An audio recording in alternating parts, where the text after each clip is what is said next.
بسم اللہ الرحمن الرحیم۔ شروع کرتا ہوں اللہ تعالیٰ کے نام سے جو بڑا مہربان اور نہایت رحم کرنے والا ہے۔ صرف 5 منٹ کا مدرسہ قرآن و حدیث کی روشنی میں اسلامی تاریخ۔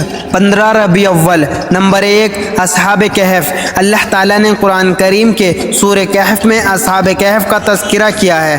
30ویں صدی عیسوی میں روم میں دقیانوسی نام کا ایک بادشاہ تھا۔ اس نے رومیوں میں بت پرستی کو عام کرنے اور عیسائیت کو ختم کرنے کی کوشش کی۔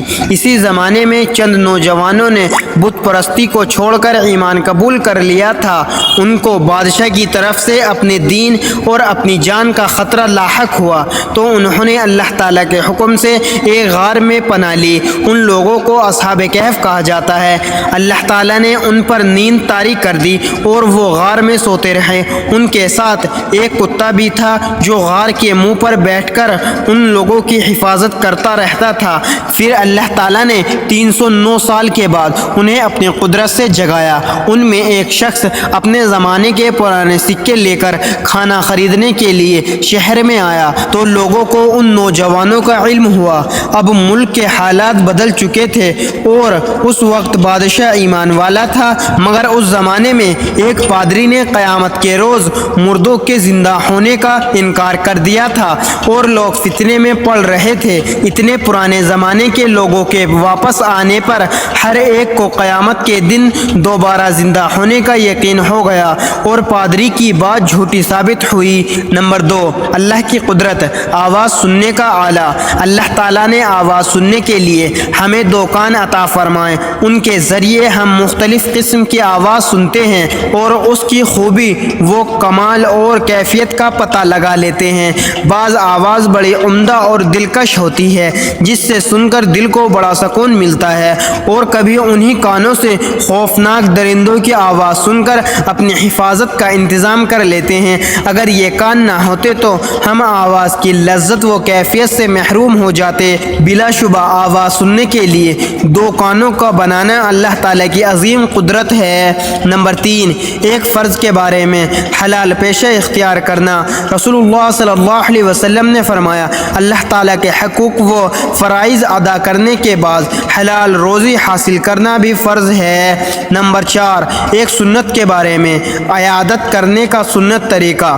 رسول اللہ صلی اللہ علیہ وسلم نے فرمایا، مریض کی مکمل عیادت یہ ہے کہ اپنے ہاتھ اس کی پیشانی یا اس کے ہاتھ پر رکھیں اور پوچھیں کہ طبیعت کیسی ہے۔ نمبر 5، ایک اہم عمل کی فضیلت، چھوٹ جانے والے وظیفے کو بعد میں ادا کرنا۔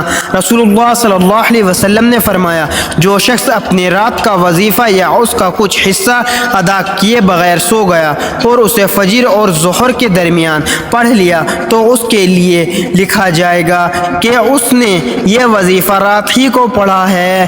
نمبر 6، ایک گناہ کے بارے میں چغلی کرنا۔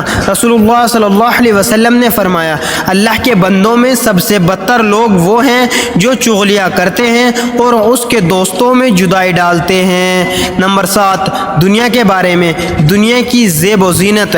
رسول اللہ صلی اللہ علیہ وسلم نے فرمایا، مجھے تم لوگوں کے بارے میں جس چیز کا سب سے زیادہ ڈر ہے وہ دنیا کا بنا وہ سنگار ہے جو تم پر کھول دیا جائے گا۔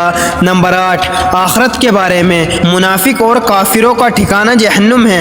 قرآن میں اللہ تعالیٰ فرماتا ہے، آج قیامت کے دن نہ تم منافقوں سے کوئی معاوضہ لیا جائے گا اور نہ کافروں سے، اور تم سب کا ٹھکانہ دوزخ ہے، یہی جگہ تمہارے لائق ہے اور وہ بڑا ٹھکانہ ہے۔ نمبر 9، طب نبوی سے علاج۔ ہاتھ پاؤں سن ہونا۔ حضرت ابن عباس رضی اللہ عنہ کی موجودگی میں ایک شخص کا پاؤں سن ہو گیا تو انہوں نے فرمایا، اپنے محبوب ترین شخص کو یاد کرو۔ اس نے کہا، محمد صلی اللہ علیہ وسلم، پھر وہ ٹھیک ہو گیا۔ نمبر 10، قرآن کی نصیحت۔ قرآن میں اللہ تعالیٰ فرماتا ہے، یتیموں کے مال ان کو دیتے رہا کرو اور اچھی چیزوں کو بری چیزوں سے نہ بدلو، اور ان کے مال اپنے مالوں کے ساتھ ملا کر مت کھاؤ، ایسا کرنا یقیناً بہت بڑا گناہ ہے۔ اللہ تعالیٰ ہم سب کو ان پیاری احادیث مبارکہ پر عمل کرنے اور اپنی زندگیوں کو سنوارنے کی توفیق عطا فرمائے، آمین۔